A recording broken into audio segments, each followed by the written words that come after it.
Aksi pencurian dengan pecah kaca terjadi di depan Masjid Kejati Sumsel di Jalan Gubernur Haji Bastari, Kecamatan Jakabaring, Palembang pada Rabu 12 Februari 2025 sore.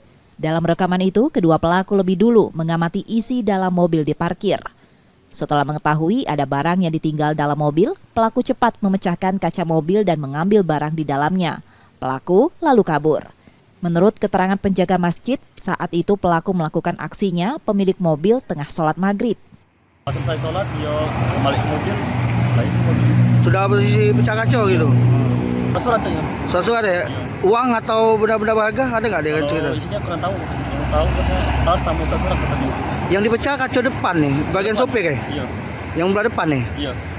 Belum diketahui apakah korban sudah melaporkan peristiwa itu ke polisi. Yudi Kiswanto, Kompas TV, Palembang, Sumatera Selatan.